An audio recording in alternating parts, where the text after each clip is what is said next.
Bom dia, cavalheiros e damas, terceiro ano do ensino médio. Hoje nós vamos para a nossa quarta aula do terceiro trimestre e nós vamos agora fazer uma série de vídeos trabalhando um olhar sobre os repertórios legitimados. Então, é uma parte da redação do Enem que é avaliada, a competência 2.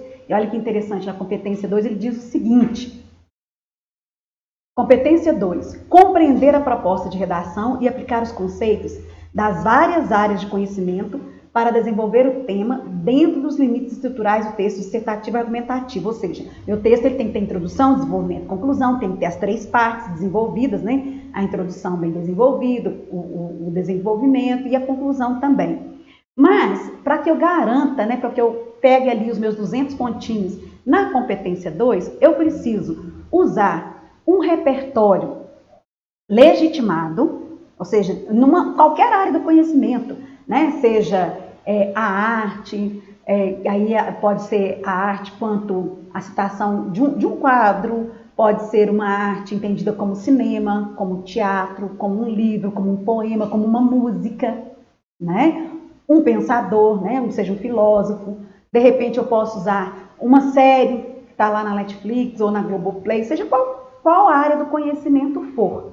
Mas eu preciso ter claramente na minha redação do Enem um repertório legitimado numa área do conhecimento. E esse repertório que eu vou escolher, ele tem que ser pertinente ao tema. Ou seja, ele tem que casar. De alguma forma, ele tem que estar relacionado ao tema proposto na redação daquele ano.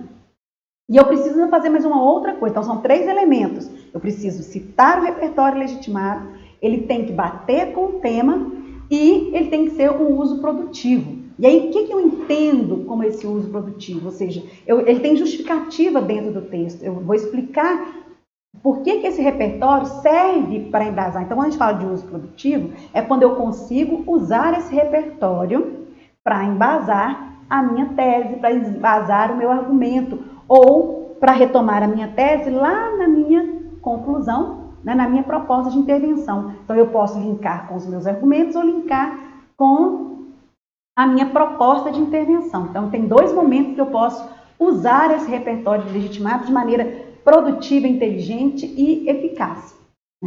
E aí, como eu disse para vocês, nós vamos fazer uma série de citações aqui, uma série de repertórios que a gente possa discutir e entender que aquele repertório pode ser usado como meio que coringa em vários temas diferentes.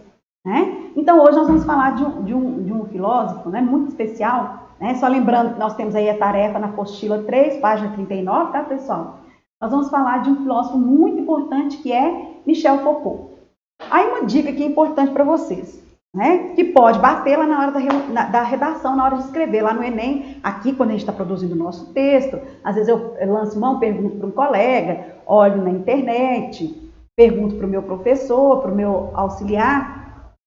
Peraí, eu queria citar o Michel Foucault dentro do meu texto como repertório legitimado, mas eu esqueci. Como é que eu escrevo esse Michel Foucault? Como que eu escrevo? Aí a gente consulta, no dia a dia a gente consulta. E é legal, fica de bom tom que você saiba escrever, a mesma coisa de estar... quando a gente lê, por exemplo, escreve um texto e vai ler Freud, lê Freud, fica grosseiro. Porque existem alguns nomes, alguns filósofos que são muito conhecidos e são lugares comuns. Então, é importante a gente tentar memorizar. Ah, Cris, mas eu queria muito citar o Foucault. Eu sei tudo sobre Foucault, mas eu não lembrei na hora da prova lá no Enem, eu estava nervoso. Não lembrei como se escreve. Escreva do jeito que você der conta. Por quê? Entende-se, o corretor do Enem, ele vai entender que você precisa saber ter um repertório para citar, e você precisa saber que linkar esse repertório com o tema e que você precisa usá-lo produtivamente. Mas você não é obrigado a escrever um nome estrangeiro de maneira correta. Então, se você não lembrou, escreve de uma maneira que a pessoa vai reconhecer Michel Foucault. Tá? Não lembrei como é que escreve de alguma forma, mas você não vai ser punido por ter escrito errado o nome do Michel Foucault. Ok? Lógico que nós não vamos fazer isso, mas não precisa perder um bom repertório, porque você não lembra como escreve direitinho o nome estrangeiro. Ok? Acho que essa dica é boa, né? Uma dica bacana. Bom, quando a gente faz a introdução, a gente precisa fazer um contexto, né? Contextualizar o nosso tema, contextualizar o nosso repertório. Então, saber um pouquinho sobre aquele repertório que eu vou utilizar é uma coisa legal. Então, por exemplo, né, você pode até dar até aquela alongadinha no texto, né, dar aquela crescidinha no texto, que fica boa pra caramba. Né? Então, o Michel Foucault ele foi um filósofo, né, foi professor, psicólogo francês, né, e ele tinha um estilo único, né, muito interessante, a maneira de ele escrever, muito ousado, né, para o momento que ele estava escrevendo, né, e ele tem influência de Nietzsche, de Marx, de Freud, né, então ele é um filósofo contemporâneo que teve influências, né, de grandes filósofos, de grandes pensadores, né, no caso do Freud, da psiquiatria. Então, já é um dado importante que você acaba dando uma alongada, uma crescida no seu texto. Né? E o Michel Foucault, na redação do Enem, ele é interessante porque ele cabe como base argumentativa, né? Na teoria do poder desse pensador aí, ele cabe como referência argumentativa para vários tipos de temas da atualidade.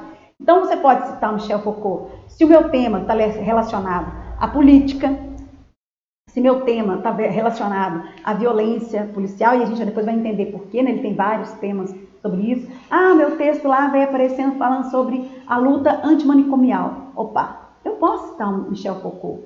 Ah, meu tema está falando sobre alguma coisa relacionada aos discursos de ódio, igual, por exemplo, as questões que a gente tem visto tanto hoje, discursos de ódio sobre a questão da homofobia, do racismo, né?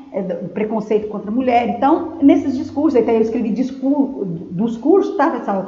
Perdoa aí o erro de digitação, é discurso de ódio, né? Sobre um sistema carcerário, por exemplo, eu poderia citá-lo também. Sobre a questão de lutas de minorias, lutas sobre a questão da saúde mental, sobre a discussão, o debate das lutas de classe. Então, perceberam?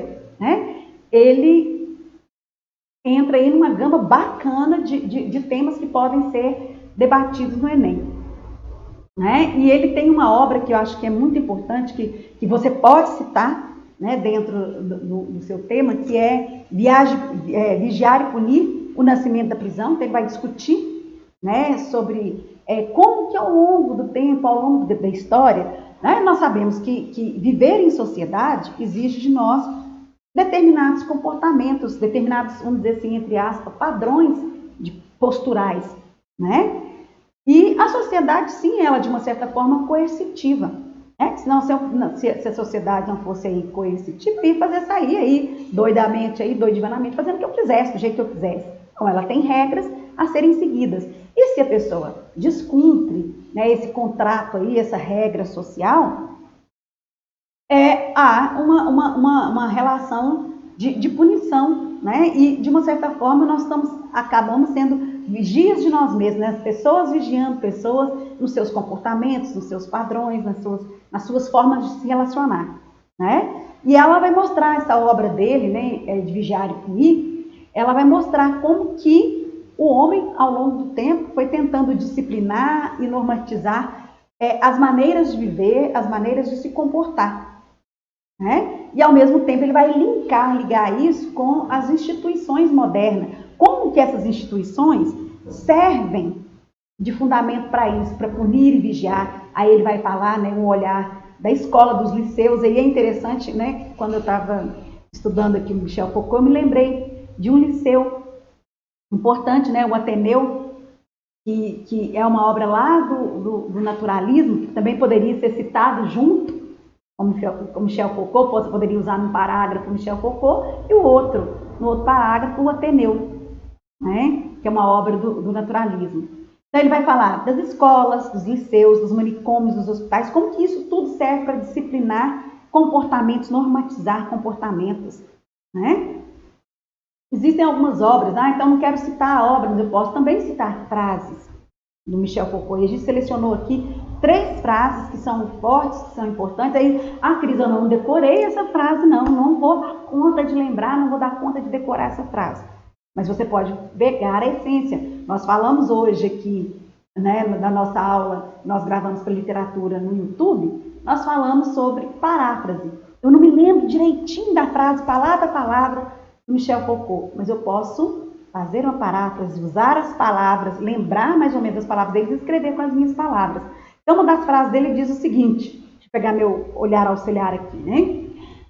As luzes que descobriram as liberdades inventaram também as disciplinas. Ou seja, ele vai chamar a atenção aí, né, que a liberdade ela está diretamente, né, ligada às disciplinas, aos comportamentos disciplinares.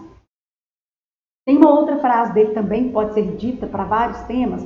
Devemos não somente nos defender, mas também nos afirmar. E nos afirmar não somente enquanto identidade, mas enquanto força criativa. E aí essa frase aí, ela serve muito, né? Ela traz muito como embasamento para os discursos de minorias, né? De chamar a atenção para os temas relacionados aos discursos das minorias. Uma outra frase dele: é preciso mostrar às pessoas que elas não são mais livres do que pensam para quebrar os pensamentos errôneos construídos em outros momentos históricos. Né? Que elas são mais livres, né? Que não é que elas não são mais livres, elas são mais livres. Então também a questão da liberdade de expressão, liberdade de pensamento. Então perceberam que o Foucault ele é muito dinâmico, né? Eu posso usar ele em diversos momentos. E aí selecionei aqui 5 obras de Foucault que servem também como citação. Então, ele tem uma obra chamada História da Loucura, né, em que ele vai utilizar um método arqueológico, né, e ele vai buscar a compreensão de como se chegou a tratar a loucura, né, através dos psiquiatras, dos manicômios, lá no século XX. Então, ele faz um estudo, né, ele é um cara sensacional. Né? Então, ele faz um estudo de como se chegou à compreensão da loucura, de como que chegou a instituir os manicômios. Né? E aí ele vai levantar um debate importante sobre a questão da crueldade, né? A gente lembra lá das lobotomias, aqui em Minas, né? Lá em Barbacena a gente tem lembrança disso. A gente sabe que historicamente muitas pessoas eram levadas pelo manicômio, não porque elas estivessem loucas ou limitadas na sua faculdade mental, né? Às vezes elas eram levadas para o manicômio porque fugiam dos padrões, né, de comportamento esperado para determinada época, né? Então ele vai fazer um profundo estudo das desordens psiquiátricas e também das desordens sociais. Né? E aí é interessante que a gente poderia, se você quisesse fazer um texto bem bacana, mitar no Enem lá, se é um tema relacionado, por exemplo, à questão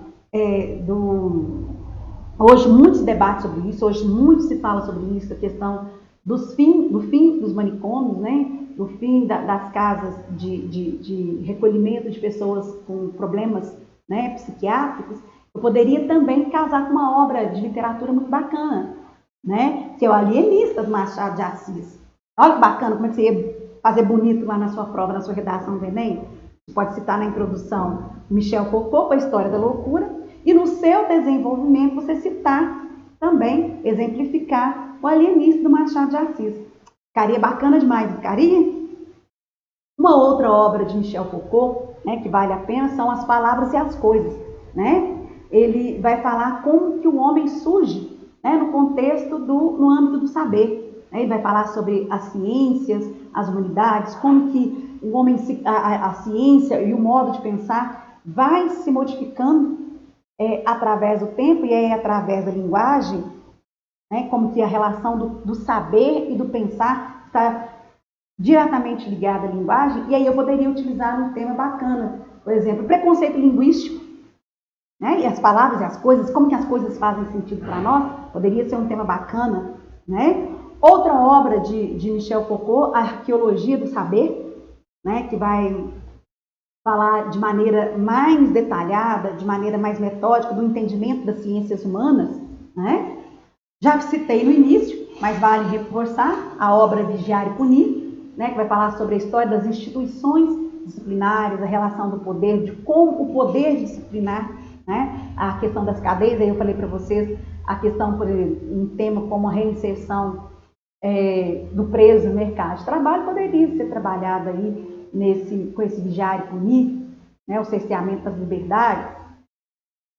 E o último livro dele, A História da Sexualidade, né, que ele, infelizmente, ele interrompeu aí, mas vai falar sobre um outro olhar, né, de Foucault. Ele vai falar mais um método mais genealógico, né, e vai falar sobre as formas de poder, de pensamento voltado para entender as questões biopolíticas relacionadas ao corpo e a relação das pessoas com a subjetividade em relação à questão corpórea. Né? Aí eu poderia, de repente, estar falando disso aqui, num tema, por exemplo, como, vamos pensar aqui, a questão da corpolatria, né? Então, como que as pessoas voltam muito sobre a valorização do próprio corpo, como que isso impõe padrões, né? Então, o que a gente queria mostrar aqui para vocês, pessoal? Que eu posso, né, a partir, né, de um filósofo como Foucault, que vocês já estudaram em filosofia, em sociologia, muito bem com os professores de vocês aí, eu posso me apropriar dessas falas, desses discursos, desses pensamentos deste pensador para usar o meu repertório legitimado na área de conhecimento e fazer bonito no Enem, garantir os meus 200 pontos na competência 2 e mais ainda, garantir também na competência 3 o desenvolvimento de um projeto de texto, mostrar que eu quis fazer que eu fiz um desenvolvimento, um projeto de texto bacana, que eu pensei, que eu escolhi com cuidado os meus argumentos. E eu posso linkar esse Foucault com outras obras, né, fazendo aí um diálogo, uma intertextualidade. Espero que possa ajudar vocês aí na escolha dos repertórios, que às vezes é uma grande dificuldade para todo mundo, né? Qual repertório utilizar? Grande beijo, sucesso a todos!